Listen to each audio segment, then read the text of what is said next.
যেহেতু আমি ওয়ার্কিং, তাই জন্য দুপুরবেলা আমি বাড়িতে থাকি না বলে মাছটা সেরমভাবে খাওয়া হয় না বললেই চলে।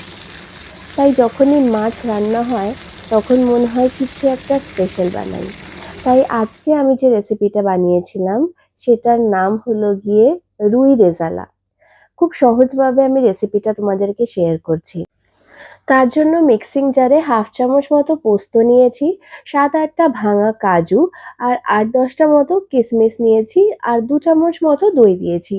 দই দিয়ে পেস্টটা বানালে কিন্তু খুব স্মুথ হয়, তাই জন্য আমি যখনই কাজুর পেস্ট বানাই আমি একটু হলেও দই দিয়ে দিই। তারপর আমি মাছ ভাজার তেলেই তাতে গোটা গরম মশলা ফোড়ন দিয়ে পেঁয়াজ, আদা, রসুন আর কাঁচা লঙ্কার একটা স্মুথ পেস্ট বানিয়ে নিয়েছিলাম, আর সেই পেস্টটাই আমি অ্যাড করে ভেজে নিয়েছি। যতক্ষণ না পেঁয়াজ থেকে কাঁচা গন্ধটা যায় ততক্ষণ আমাদেরকে ভেজে নিতে হবে।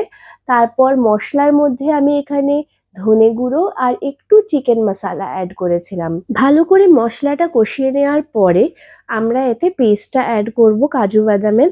তারপর কাজু বাদামের পেস্টটা আর মশলাটা ভালো করে কষিয়ে নিতে হবে যতক্ষণ না মশলাটা থেকে তেল বেরিয়ে আসছে। এরপর আমি বাটি ধোয়া জলটা দিয়েছিলাম, আর ঝোলটা একটু ফুটে আসলেই আমি এতে মাছগুলো অ্যাড করে দিয়েছিলাম।